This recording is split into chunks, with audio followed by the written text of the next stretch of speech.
Hello, this is Julian with Coffee Reviews, and today we'll be recapping our Japan review series.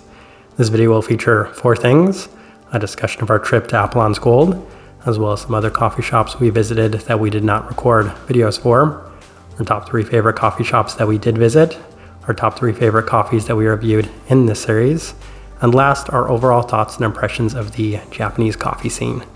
Before we get started, I wanted to give a major shout out to and thank you to Aki, who acted as our tour guide for the entirety of this series. That essentially meant that they translated throughout the SCAJ event as well as at the coffee shops that we visited, which allowed us to provide a lot of the information that we had throughout this series. So a lot of that wouldn't have been capable without Aki's assistance. So we will go ahead and include their information down below for anybody that might need some interpreter services while out in Japan. Well, let's go ahead and get started by discussing our trip to Apollon's Gold. And one of the first questions we get asked throughout this series is whether or not Apollon's Gold actually has a coffee shop in Japan that people can go to. And the answer is no. And then the follow-up question we get asked is, where's a place you can go to get Apollon's Gold's coffees at a coffee shop? And the answer to that is the same. There aren't any that exist. And this is a lot of the stuff that I discovered while actually out at Apollon's Gold's headquarters, because I was invited there by the owner of the company to kind of sit down and discuss some things and potentially come up with a video idea. So I greatly appreciate the invite that they provided to me. They have watched a number of our videos in the past and they were a fan of our work, so they allowed us the opportunity to come there and discuss it with them in person. And I do have to say it was one of the best experiences I had throughout the entirety of our time in Japan. And the main reason for that is because the 2 coffees that they served us were actually quite outstanding. And people have heard in the past that we do have somewhat mixed opinions on a lot of Apollon's Gold's coffees. But more recently, I feel like a lot of their coffee in general has improved for a number of reasons. And it was actually going to their headquarters and discussing it with the owner as well as their head brewer that I was really able to discover why things had changed as much as they had. And it seemed like a lot of that had to do with the head brewer that they did hire, who seemed to have a lot of influence on the way that the coffee has been roasted. Because some people might have also noticed this as well. Their coffees aren't overly light. They're not quite as underdeveloped as they might have been in the past. The development with the coffees seemed to be a lot more in line with what you might hope for and expect with a lot of these coffees. And as a result, I was really blown away and impressed by the coffees that they did serve me at the actual coffee shop itself. The 2 coffees I had were the Gataisi, the wash-processed Kenyan coffee, and that one in itself was perhaps the best Kenyan coffee I've had the entire year. I do have to say that their head brewer is quite impressive. They did an amazing job really bringing out the best of a lot of Apollon's Gold's coffees. So that was the second best coffee I had from the entirety of our trip in Japan. But the first best I had was the Jansen 59, which was a wash-processed Panamanian geisha that was also brewed by the head brewer. And this isn't me just saying it because they invited me to the event. They also served me a Yemen on espresso that I was not necessarily the biggest fan of, and the same Kenyan coffee on espresso was also quite nice. But I feel like these 2 coffees really seemed to stand out from everything else I had in Japan because, as mentioned, the development just seems to be a little bit better in general, and it really seems to bring out a lot of those vibrant and flavorful components within the coffee. Very sweet, both of them. That Kenyan coffee specifically was one of the most vibrant fruit bombs I have experienced from any Kenyan coffee throughout the entirety of reviewing this channel. So it's a little unfortunate that I didn't get an opportunity to review either of those 2 as singular cups of coffee. But the experience itself was a wonderful experience. I learned so much information from the owner himself, especially about the business.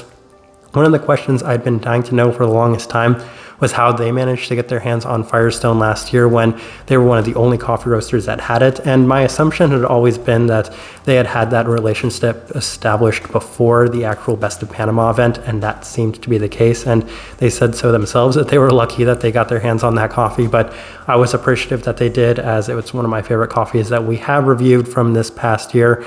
But just that experience in general, I do have to say, really impressive. Learned so much from them about their business model and everything. It's interesting to me that they don't sell in Japan, but they're so well known outside of Japan right now that it's really interesting just how many people really adore their coffee. So wanted to touch on that real quick. I don't think I necessarily have too much to say. Wonderful experience. Easily one of the best experiences I've had in coffee just in general. Let's see, other coffee shops that we did visit while we were out there that we did not record videos for. So we had to swing by some of the American mainstays, and that included Blue Bottle. And Blue Bottle is great out there because they're open till, I don't even know what time at night, but they're all over the city. So there were times where I was out at 7, 8 o'clock at night and I needed a cup of coffee. So it was easy to just swing by a Blue Bottle. And I haven't had a cup of Blue Bottle in the United States in about 3 years or so. So from what I remember, the coffee, at least in Japan, is better than what I remembered from having it in the United States. So I feel like they're not terrible, actually. They're great alternatives, and their coffees aren't quite as developed as I might have expected. I know in the past I've had some Blue Bottle coffees that I felt were maybe pushing it a little too far, but these Blue Bottles in Japan actually turned out to be quite nice, and the fact that they're kind of everywhere does seem to actually help quite a bit. Verve. I went to Verve 3 years ago, last time I was in Japan, and I did a sample menu where I got to try all of their current offerings, and I wasn't necessarily overly impressed that time around, and I think I was even less impressed this time around. I did get a Honduran coffee, and it was definitely one of the more developed coffees I had had, especially given that it was an American coffee roaster. I don't know if Verve is maybe not quite as good as I remember. The one full bag review of their coffee that we do have on this channel, not necessarily the best. And it's once again been about 3 years since I've actually been to one of their shops and tried one of their coffees, but it wasn't quite as good as I'd remembered from them in the past. I remember 3, 4, 5 years ago, even the time I was in Japan last, that their coffee was better than I remembered, but this trip around, it's a little too roasty for me. Didn't necessarily enjoy it that much, and the waffle I had to go with it, not necessarily anything special either. Dark Arts, and they are in a very small town in the, I don't know the exact area. I know that it's going to be west of Zushi, but I went there mostly because I did have a half day off and I was already out in Yokohama, so it seemed like a good opportunity for me to go out there and try their coffee in person. We reviewed one full box review of their coffee a long time ago, one of the earliest coffee reviews that we do have on this channel, and I wasn't overly impressed by that coffee. I have been to London, I have not been to their coffee shop, but there's a fun backstory behind this coffee shop specifically. The barista that was at this shop, we actually did a cupping with at the SCAJ event, as he spoke to us and said, "Hey, were you guys at the event?" And we're like, "Yeah." And he's like, "Well, I was at the same cupping as you." And it was a Ecuadorian and Indian coffee cupping, which was kind of fun. It was interesting that he remembered us, but I didn't actually remember him from that. But the trip to the shop was fun in the sense that I was able to find some Seahawks stuff, and that's kind of cool given that it's all the way out in kind of a remote part of Japan. It's interesting to me that there is a Dark Arts in such a remote part of Japan, but saying that was just a little bit of a reminder of a home, and then the coffee itself wasn't anything overly special either, but a lot of people know I'm not the biggest fan of British coffee in general, so it was fine. Also not my favorite. Last coffee shop I visited that I wanted to briefly mention was Mo, which was next to the Panama Coffee Studio, and I want to say Koenji. And the reason I wanted to make note of this one is because I did try the Diego Bermudez washed sake geisha. I was sitting at the coffee shop waiting to kill some time before I could go to the definitive Panama Coffee Studio, and I saw that on the menu and I said, all right, let's give this a shot because this will actually make for a good story regardless of whether or not it's good. And I think a lot of people know where I'm going with this one. I didn't like this coffee in the slightest bit.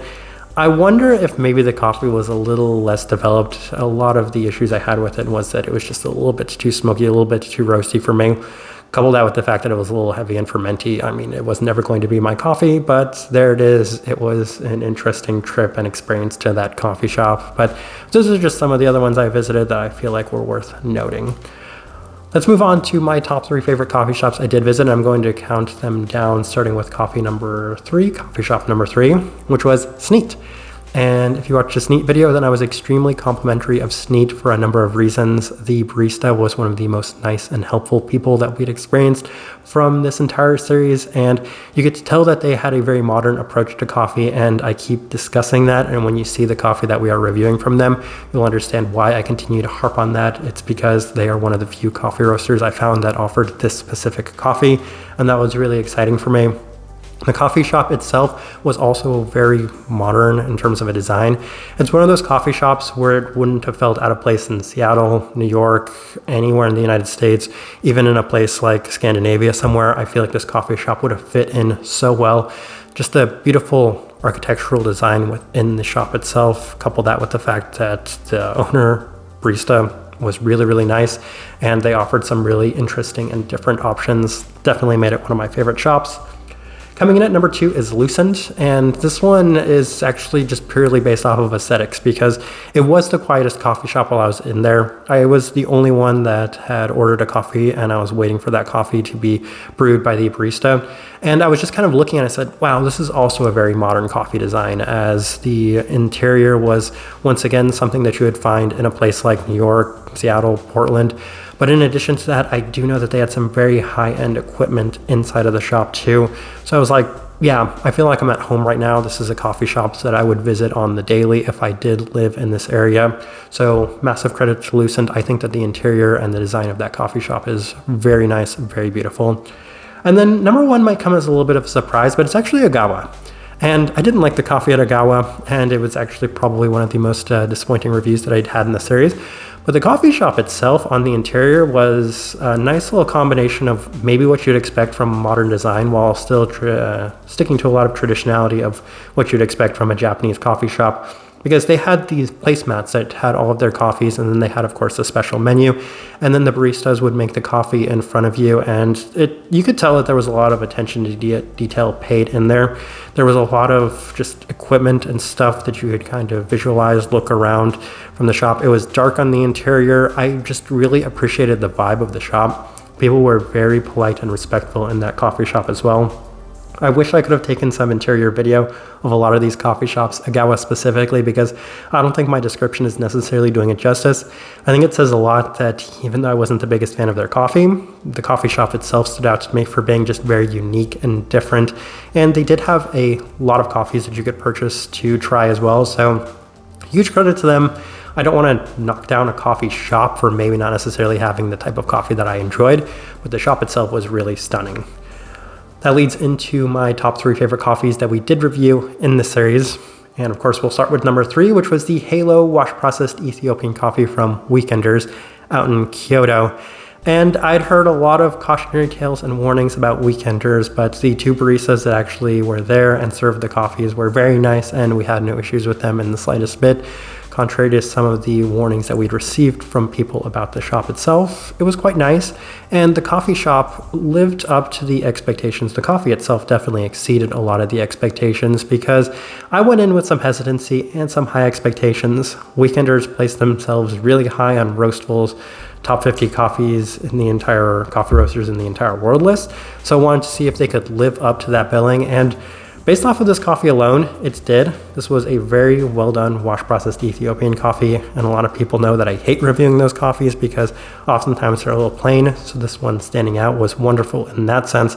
And I also tried the Kenyan coffee that Aki tried, and that one was really nice. So I feel like in general, Weekenders did a very good job with their coffees, but this Ethiopian was my favorite Ethiopian coffee that we had throughout the entirety of this series, so massive credit to Weekenders on that.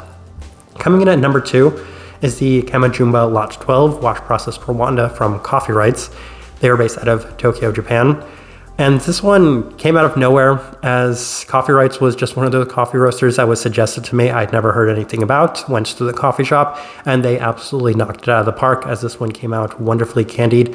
And I haven't reviewed a lot of Rwandan coffees in the past, mostly because I've had some issues with Rwandan coffees, most specifically the potato defect. But this one right here really seemed to come out of nowhere and offer a wonderfully clean washed, and sweet coffee. Was just absolutely wonderful and one of the best experiences I had had as well. Massive credit to them. I really want to try more of their coffees just because you did such an amazing job with a Rwandan coffee. I'm very curious to see how you do with a lot of other coffees. And then first place, and I know this is a cop-out, but it's a tie. It's the Acacia Hills Gesha Wash Processed Tanzania from Coffee County and Leaves. And I put this at number 1 because I really don't want to differentiate which one I liked more. This coffee in general was just such a beautiful coffee from both of these coffee roasters. If I recall correctly, the one at Coffee County was a little bit more Kenyan-like. It offered a little bit more of those tart berry aspects and perhaps just a little bit more cleanliness, whereas the Leaves one was a little bit more on the citric side of things. Nonetheless, both were wonderful, and this is a great opportunity for me to give credit to both these coffee roasters for doing an outstanding job with the coffee that is my preference to begin with, but also an opportunity for me to somewhat remedy an issue and give massive credit to the producers of this coffee, because I think that this coffee was so exceptional. It honestly didn't matter which of these coffee roasters roasted it, because they both did an exceptional job of it, because the coffee to begin with was just an exceptional coffee. And I really like Tanzanian coffees in general, especially washed Tanzanian geshas. I've been trying to get my hands on a number of them from different coffee roasters in the past, so having the opportunity to try both of them, brewed and roasted by these two coffee roasters, was an absolute treat. And I don't think that's surprising that these finished as my number one coffees, given that they were just such my type of coffees and such well executed right from the start, right from the producers, that they were two coffees that I would be really surprised if it didn't end up in our top 10 coffees of the year list for the entirety of the year. And that leads into the last part of this series, and that is my overall thoughts and impressions of the Japanese coffee scene. And it's very interesting to me that one of my colleagues in this space, Brian Kwan, did an entire Asian roasting project series while I was out in Japan, because I had a lot of thoughts while I was listening to him discuss it, and the main reason for that is because I was right there in Japan and I have so much familiarity with the American coffee scene, as you would imagine. And I didn't want to go as simple as something like the reason Japanese coffees are this way is because they do operate on the gas-powered machines, but I do feel like that has a lot to do with it, because as you probably noted in so many of the videos we mentioned, almost all of these coffee roasters used either a Probat or a Diedrich, but there were no lourings. I did not see a single louring outside of the SCAJ event throughout the entirety of my time in Japan, which I thought was so interesting. It's not the most common machine that's used out there, and the Probat typically does offer those very sweet and very candied coffees. For me, the Japanese coffee scene felt like I had traveled back in time maybe 8-10 years to the American coffee scene, when Sweet Bloom continued to deliver those wonderfully sweet coffees, and Onyx still offered those wonderfully sweet coffees as well before they both started pushing the development a little bit more and Sweet Bloom opted to change their roaster. But that's the way a lot of American coffees were for me when I was growing up in the American coffee scene. So not just necessarily the 8 to 10 years ago, but even going back further than that. So add another 5 to 8 years in that. And that's the way coffees were. And as I was in Japan, I kept drinking all those coffees. I kept thinking the exact same thing. This is what I remember coffee to be. Very few experimental, out there, wild, different coffees, but just an abundance of wash processed coffees. Almost everywhere I went seemed to offer the same thing: a wash processed Ethiopian coffee, a wash processed Kenya coffee, maybe one natural processed Ethiopian coffee, but those seemed to be the mainstays on pretty much every single menu that I found. Oh, also a wash processed Colombian coffee. So finding all of these wash processed coffees, having them be a little bit more in line with what I grew up with in terms of these roast profiles, as well as the machines that they were actually using, these Probats just left and right everywhere. It honestly made me feel very happy to be in that scene at that time, because it felt like a flashback. It felt like a memory of the type of coffee I grew up with, and as a result, I loved my time drinking all of these different coffees.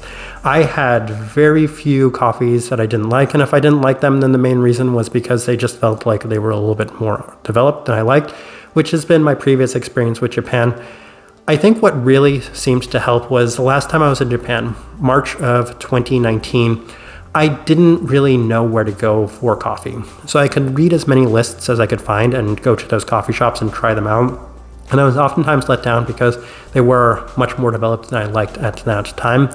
But here, having somebody that could translate and find all of the recommendations from the local baristas, it made me realize it's no different than a lot of other coffee scenes throughout the world, where if you go there, you talk to the baristas, you talk to the people that work and live in that scene, then they will tell you what is around and what the good options are, and you can go to those places and figure out for yourself exactly why they are as well renowned as they are by the baristas themselves. Coffee Rights is a perfect example of that, but a lot of the coffee roasters that I went to that I did have some high expectations for, they exceeded those expectations. Leaves did an amazing job with their coffee as well. Onibus did an amazing job with their coffee. Switch, maybe not necessarily the best, but we're going to discuss them a little bit more when we do a full bag review of one of their coffees. So that's just kind of goes to show that the scene is both improving. I feel like there are a lot more hidden gems than people that may not have as much familiarity with the scene understand. And all of these things can be discovered with maybe just a little bit more information and a little bit more patience. You will see just how nice the coffee scene is. This didn't just hold true for Tokyo, but it also held true for Kyoto, as all three of the coffee shops I visited in Kyoto were quite nice. It just goes to show that there's an abundance of coffee all over Japan that turns out really nice. The Coffee Village and the SCAJ event offered some nice hidden gems as well that we're also going to be discussing here coming up in terms of full bag reviews. So just to kind of wrap it all up, yeah, the Japanese coffee scene, it's my type of coffee scene. We have these slightly more light profiled, I'm not saying truly light, but slightly lighter profiled coffees that are roasted on these pro vats, and that's just kind of my coffee. They're all washed, they're all coming out really nice and candied and sweet, which is exactly what I was looking for, and that's why I really enjoyed this coffee scene. But I think I'm going to leave this at that. If you guys enjoyed this series, then definitely give this video a like. This series was so much fun to do, and I do hope to do more types of these series in the future as well. If you're enjoying the content in general, just give this video a like, subscribe if not already subscribed. This right here has been a recap of our Japan coffee review series. Thank you for watching.